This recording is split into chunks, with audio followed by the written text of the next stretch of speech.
غذاهای فوق فرآوری شده چه غذاهایی هستند؟ چرا مصرف غذای فوق فرآوری شده نگران کننده است؟ چه فرقی بین غذای فرآوری شده و فوق فرآوری شده وجود داره؟ چطور میشه غذای فوق فرآوری شده را از غذای طبیعی تشخیص داد؟ آیا مصرف غذاهای فوق فرآوری شده باعث اعتیاد میشن؟ چی باعث میشه غذاهای فوق فرآوری شده اون همه طرفدار داشته باشه؟ آیا مصرف غذاهای فوق فرآوری شده روی محیط زیست تأثیری میذاره؟ چطور میشه مصرف غذاهای فوق فرآوری شده رو کم کرد؟ آیا همه غذاهای فوق فرآوری شده ضرر دارن؟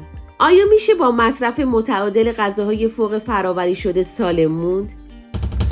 درود دوستان، سوالها رو شنیدین؟ 10 تا سوال جذاب راجع به دسته از غذاها یا بهتر بگم بلاها. بگذاریم. اگه از بین سوالهایی که شنیدین یک کدومش هم سوال خود شما هست، تا آخر برنامه با من همراه باشین که جوابا رو بشنوین. حاضرین؟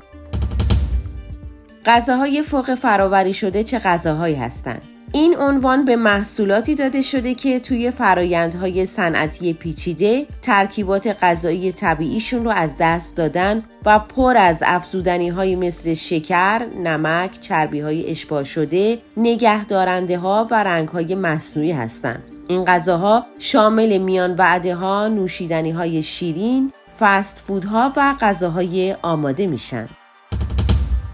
چرا مصرف این غذاها نگران کننده است؟ طبیعیه که خوردن این غذاها روز به روز نگران کننده تر میشه، چون مصرف زیاد غذای فوق فرآوری شده میتونه مشکلاتی مثل چاقی، دیابت نوع 2، بیماری‌های قلبی و فشار خون بالا به وجود بیاره. ضمناً این غذاها ارزش چندانی ندارن، چون کالریشون زیاده ولی مواد معدنی و ویتامین‌های ناچیزی توشون هست.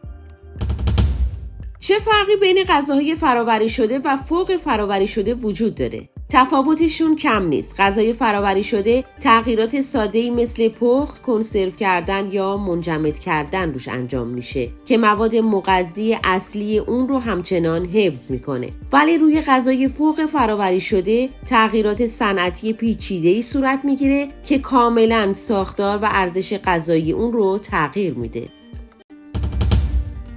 چطور میشه غذای فوق فرآوری شده رو از غذای طبیعی تشخیص داد؟ یکی از راه‌های تشخیص این دوتا دقت کردن به لیست مواد تشکیل دهنده اوناست. اگه یک لیست بلند بالا از مواد شیمیایی و افزودنی‌های غیر قابل شناسایی دیدین، شک نکنین که اون غذا غذای فوق فرآوری شده است.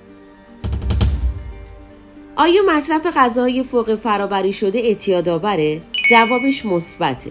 نه تنها بعضی از مطالعات بلکه تجربه نشون داده که مصرف مداوم این غذاها میتونه رفتارهای مشابه اعتیاد به مواد مخدر ایجاد کنه. دلیلش هم مقدار بالای شکر و چربی این غذاهاست. توی ویدیوهای قبلی اشاره کردیم که مصرف چربی و شکر باعث ترشح هورمون دوپامین در مغز میشه که با خودش احساس لذت و سرخوشی میاره. این حس باعث میشه که بخوایم از اون نوع غذاها بیشتر بخوریم، چون مغز به دنبال تجربه دوباره همون حس خوبه. این میتونه به مصرف بیشتر و حتی اعتیاد به غذاهای پرچرب و شیرین منجر بشه. نتیجه نهاییش هم که دیگه تکرار مکرراته.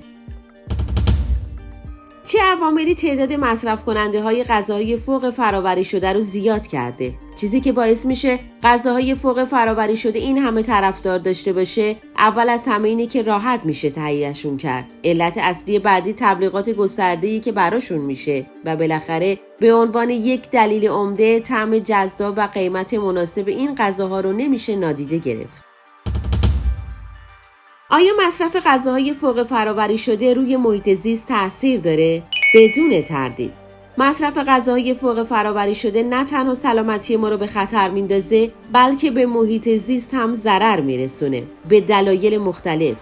اول اینکه برای تولید این غذاها کلی منابع طبیعی مثل آب و انرژی مصرف میشه. همچنین بسته‌بندی‌های پلاستیکی و فلزی این غذاها باعث افزایش زباله‌ها و آلودگی میشه. از طرف دیگه این غذاها معمولاً از راه دور به دست ما میرسن. همین میتونه آلودگی هوا و تولید گازهای گلخونه‌ای رو افزایش بده. نکته بعدی اینه که فرایندهای صنعتی ضایعات شیمیایی و بیولوژیکی زیادی ایجاد میکنه که میتونه به آب و خاک نفوذ کنه و محیط زیست رو آلوده تر کنه. باورتون میشه که حتی تنوع زیستی هم تحت تاثیر غذاهای فوق فرآوری شده داره کاهش پیدا میکنه؟ یه مثال، وقتی برای تولید این غذاها مواد اولیه‌ای مثل سویا و روغن پالم تو مقیاس وسیعی کشت میشه، جنگل‌ها و زیستگاه‌های طبیعی به تدریج تخریب میشن. چطور میشه مصرف غذاهای فوق فرآوری شده رو کم کرد؟ جوابش آسونه. کافیه غذاهای تازه و طبیعی رو جایگزین اونا کنیم. ضمن اینکه پخت و پز خونگی رو هم جدی‌تر بگیریم. یه راه دیگه‌ش هم اینه که موقع خرید لیست مواد تشکیل دهنده محصولات رو مطالعه کنیم و از خریدن غذاهایی که افزودنی‌های زیاد دارن پرهیز کنیم. آیا همه غذاهای فوق فرآوری شده مضر هستن؟ نمیشه گفت همه اونها. تک و توکی از این غذاها مثل بعضی نوشیدنی‌های پروتئینی یا مواد مغذی غنی شده میتونن در موارد خاص مفید باشن. اما به طور کلی مصرف زیاد غذاهای فوق فرآوری شده آفت سلامتیه. آیا میشه با مصرف متعادل غذاهای فوق فرآوری شده سالم موند؟ با توجه به شرایط امروزه میشه گفت خط کشیدن روی این غذاها گاهی اجتناب ناپذیره، اما میشه در کنار یک رژیم غذایی متعادل و فعالیت بدنی منظم گاهی از بعضی از این محصولات هم استفاده کرد و سالم موند. کلید سلامتی، تعادل و انتخاب هوشمندانه است. چند نکته جالب درباره غذاهای فوق فرآوری شده براتون دارم که دونستنش خالی از لطف نیست. میدونستین غذاهای فوق فرآوری شده یک نوآوری صنعتیه که از سال 1950 به بعد باب شده؟ میدونستین شرکت‌های بزرگ غذا برای اینکه طعم و جذابیت غذاهاشون رو محک بزنن از تست کننده‌های حرفه‌ای استفاده میکنن؟ میدونستین بیشتر مصرف کننده غذاهای فوق فرآوری شده کشورهای توسعه یافته به ویژه ایالات متحده آمریکاست؟ هیچ میدونستین خیلی از غذاها با استفاده از تحقیقات روانشناسی و بیولوژی جوری طراحی میشن که بیشترین جذابیت رو داشته باشن؟ یعنی طراحی هدفمندی که قصدش تحریک مراکز لذت در مغزه؟ میدونستین برندهای بزرگ میلیاردها دلار برای تبلیغات و بازاریابی خرج میکنن تا محصولاتشون رو به شیوهی متقاعد کننده به بچه‌ها و نوجوانا معرفی کنن؟ هیچ میدونستین بعضی از غذاها با برچسب‌های کم چربی، کم کالری یا غنی از ویتامین تبلیغ میشن در حالی که بازم پر از افزودنی‌های مضر هستن؟ میدونستین برای افزایش اشتها و جذب بیشتر مصرف کننده از تکنیک‌های رنگ‌آمیزی استفاده میشه، اونم از رنگ‌های مصنوعی؟ و آیا میدونستین که این غذاها میتونن مدت‌ها و گاه سال‌ها تو قفسه‌های فروشگاه‌ها بمونن بدون اینکه خراب بشن؟